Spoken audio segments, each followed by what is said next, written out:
This is Zach Clanton, and I'm here with episode 1 of Talking Ball with Coach Ray. Welcome, Coach Ray. Thanks for having me. I got a few questions here for you. Give me a recap of last week's game with Asbury. We started off really fast.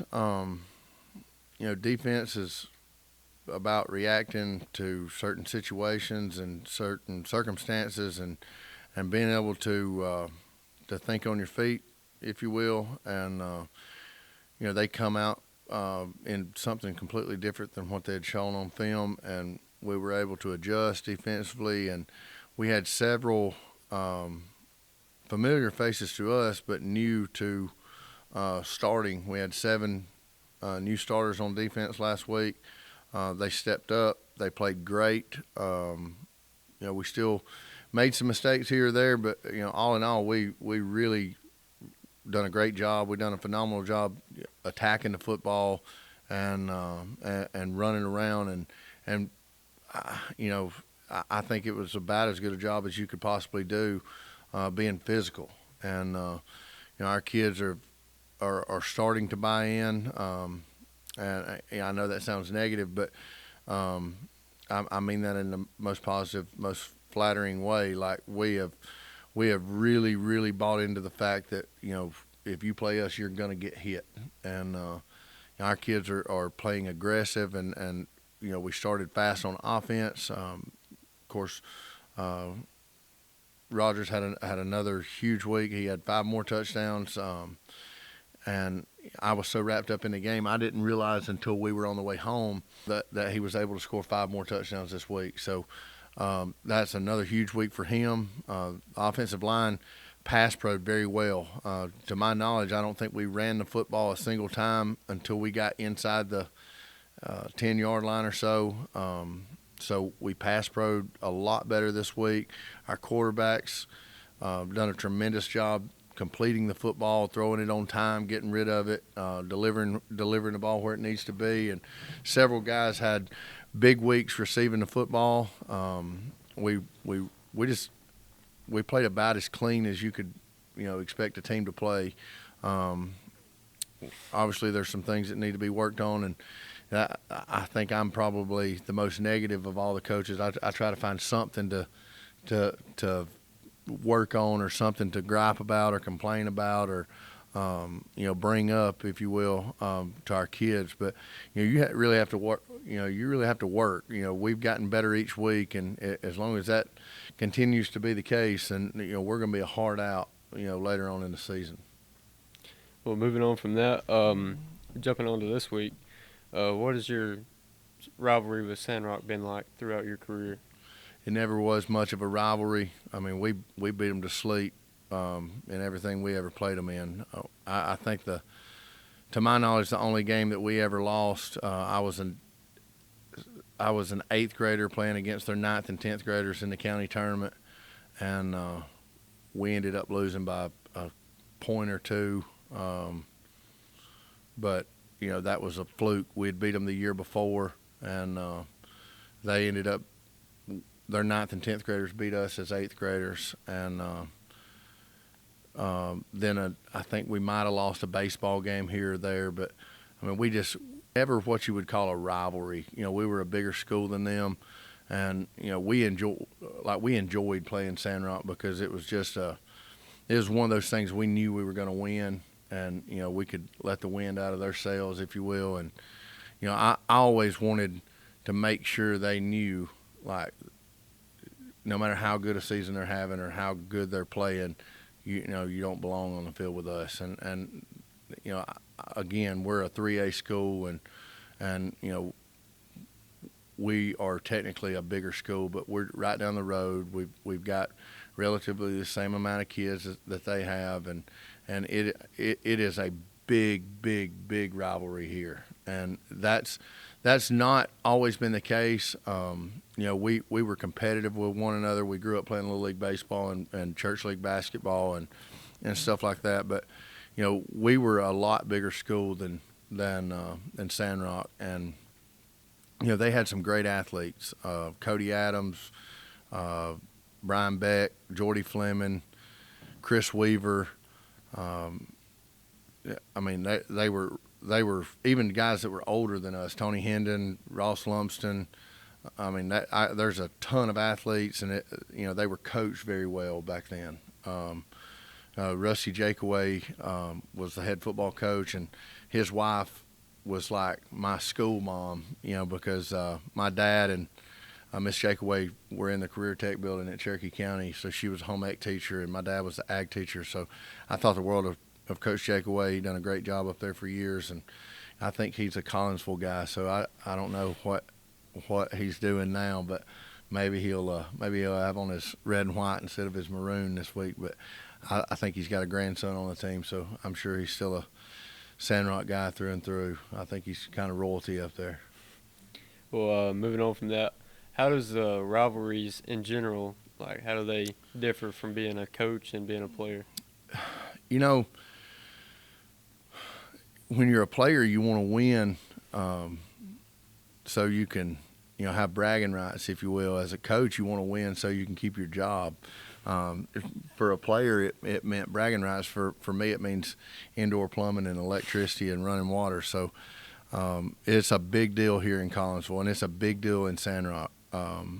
I've got friends that coach there. I've got friends with kids on the team up there, former teammates that are affiliated with Sandrock, and I know those guys, and being from Cherokee County, they're going to be ready to go. They're going to expect to win, and they're going to be prepared. But as far as how it differs with what I'm used to as a player or coach, I mean, this is a big week. It's an important week, not just to the Collinsville people, but to the Sandrock people.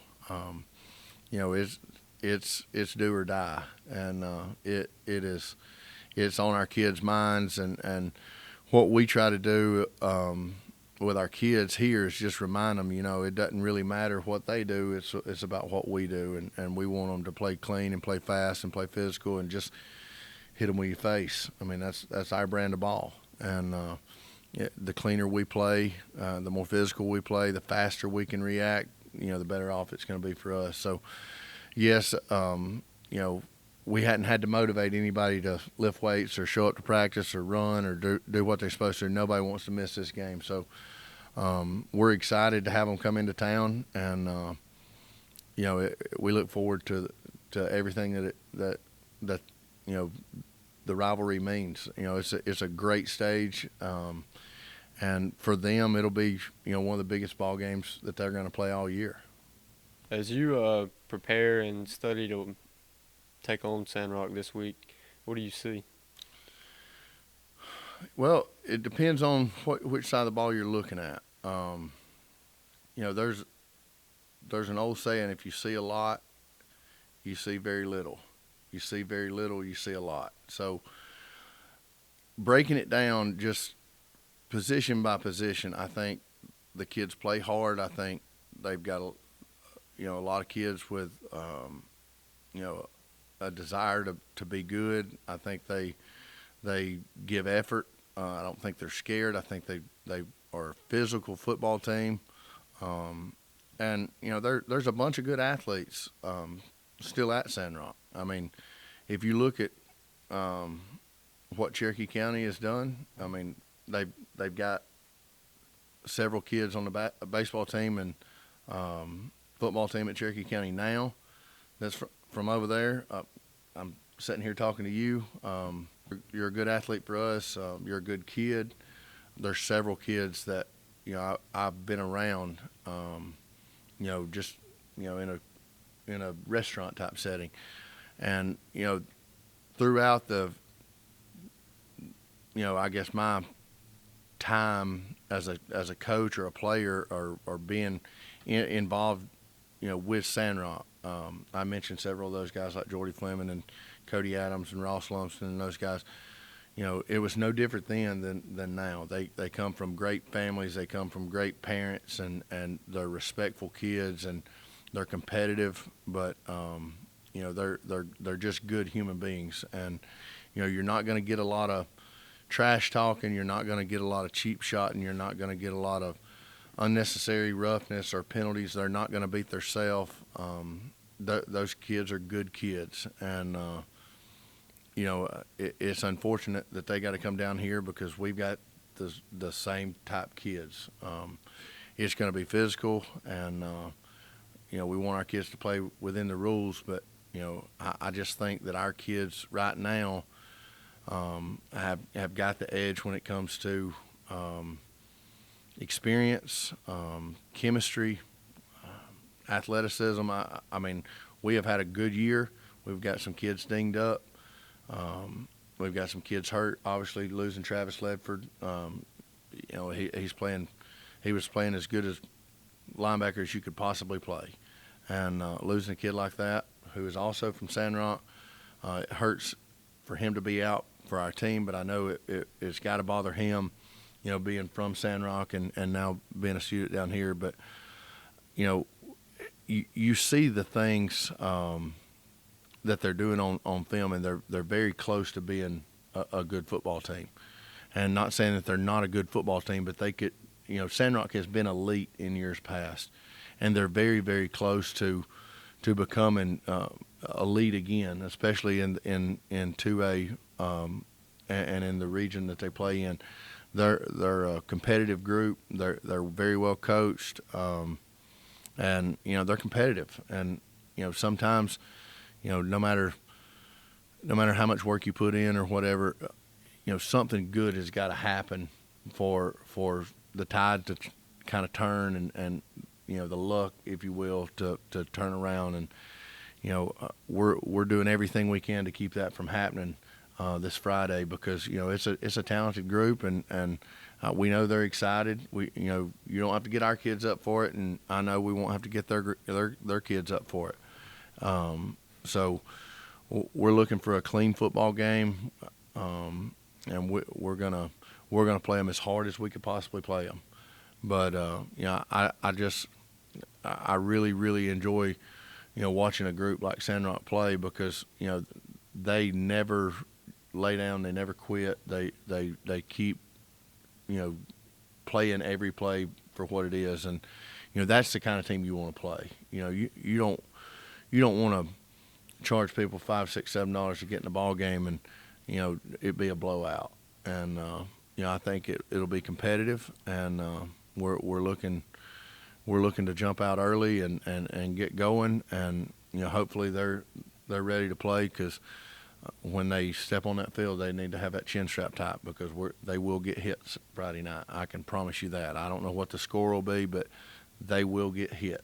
And that's not just them or this week. I mean, that's the type of brand we're going to play, and we're excited about it. So that's, in a nutshell, it should be a great game. I mean, it'll be worth the cost of admission anyway. So we look forward to everybody coming out and supporting these kids. They've had another good week of practice. They've had a great year, and the community support's been awesome. So I hope it continues, even though it's going to be a little bit rainy and wet conditions or whatever. But it'll be well worth the price of admission.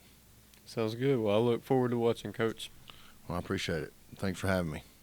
Again, I'm Coach Ray, and don't forget to like and subscribe to the Collinsville Panther Network, where you can keep up with all the latest and greatest things going on here at Collinsville. And once again, if you're not from Collinsville, you should be.